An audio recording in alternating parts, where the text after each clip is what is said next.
जो देश का अन्नदाता है, हमारा अपना सबका पेट भरता है, उसमें कुछ मुट्ठी भर व्यापारी जहर मिला रहे हैं, जिससे आप भी बीमार होंगे, मैं भी होऊंगा। किसान की जमीन भी बंजर हो जाएगी और किसान पूरी तरह से आर्थिक दृष्टि से टूट जाएगा, कर्जे में डूब जाएगा। इसलिए मैं इसको दरअसल मैं राजनीतिकरण नहीं करना चाहता, राजनीति में नहीं बांटना चाहता। किसान सबका होता है। कांग्रेस इस पर सियासत करने लग गई है। कांग्रेस के पीसीसी चीफ ने कहा है कि भाई लोगों को डरा रहे हैं, धमका रहे हैं। अभी तो कोई मुकदमा भी दर्ज नहीं हुआ, कोई कार्रवाई भी नहीं हुई। तो जो कांग्रेस का ऐसे लोगों के साथ जो नकली खाद दे रहे हैं, बेहद घटिया बीज दे रहे हैं, उनके साथ खड़ा हो जाना बहुत ही गलत है। थोड़े बहुत व्यापारी जो ये काम कर रहे हैं उन पर सरकार नियंत्रण करना चाह रही है, उसमें विघ्न नहीं डालें। उनको भड़काया जा रहा है आंदोलन करो, इससे हम झुकने वाले नहीं हैं। तो मैं तो बड़ा व्यथित हो रहा हूँ। जो देश का अन्नदाता है, हमारा अपना सबका पेट भरता है, उसमें कुछ मुट्ठी भर व्यापारी जहर मिला रहे हैं, जिससे आप भी बीमार होंगे, मैं भी होऊंगा। किसान की जमीन भी बंजर हो जाएगी और किसान पूरी तरह से आर्थिक दृष्टि से टूट जाएगा, कर्जे में डूब जाएगा। इसलिए कि किसान जो अपनी फसल को माना 100 रुपये में बेचता है और बिजाई के टाइम पर 1000 में 1 किलो का वो मिलता है थैली, और वो भी नकली बीज और नकली खाद भी ऐसा है जिसमें मार्बल का चूरा, सीमेंट और मिट्टी डाल के बना दिया जाए। तो ये मैं व्यापारी भाइयों को कहना चाहूँगा, हैं थोड़े बहुत, लेकिन जैसे एक मछली सारे तालाब को गंदा कर देती है, वैसे उनको बाकी के व्यापार मंडलों को भी उन पर नियंत्रण करना चाहिए। हमारा यहाँ का व्यापारी बड़ा परिश्रमी और नामी गामी है। देश विदेश में मारवाड़ी से व्यापार कर ही रहे हैं।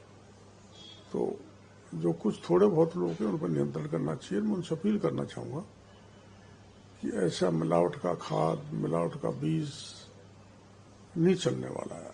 और मैंने जो 2 दिन 3 दिन 4 दिन कार्रवाई की है, उसमें हमने किसी को नहीं धमकाया। गए, जांच किए, कोऑपरेट भी किया है व्यापारियों ने। हम सैंपल ले रहे हैं और जो काम का बीज या खाद नहीं उसको रिजेक्ट कर रहे हैं, और टेस्ट के बाद में जो भी दोषी होगा उनके खिलाफ कार्रवाई करेंगे। अचानक से ये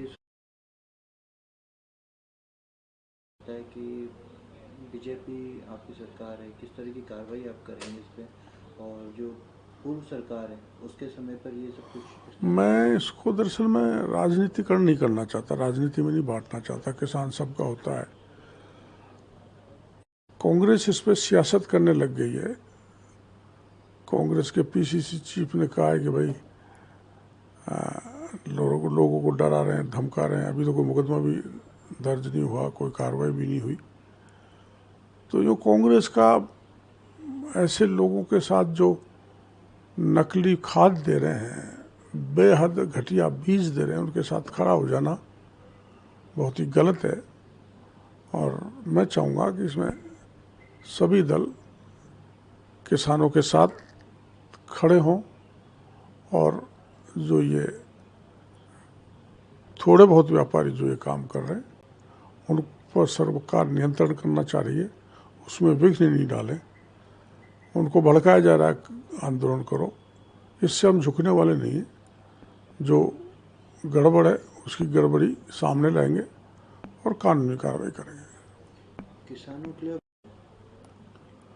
नवाचार तो बहुत स्कीम्स कृषि और हॉर्टिकल्चर के क्षेत्र में आ रही है, लेकिन अब ये जो मामला नया आया है जिसमें नकली खाद है और ये महाघटिया बीज है, इस पर अधिकारियों से बैठ के, वैज्ञानिकों के साथ बैठ के रणनीति बनाएंगे ताकि किसानों को किसी प्रकार का नुकसान हो नहीं हो।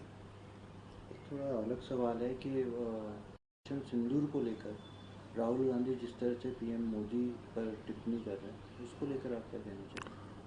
व्यक्तिगत रूप से टिप्पणी नहीं करनी चाहिए। लोकतंत्र में विरोध करने का तरीका है, मर्यादित भाषा में टिप्पणी हो, लोकतांत्रिक तरीके से विरोध भी हो, उसमें कोई दिक्कत नहीं है। और सिंदूर जैसा सफल ऑपरेशन, वो भी उस देश के साथ जो परमाणु शक्ति हो, वहाँ जाके हमारी फौज घुसकर आतंकवादी अड्डों को ध्वस्त कर आए और किसी प्रकार का सिविलियन का लॉस नहीं हो।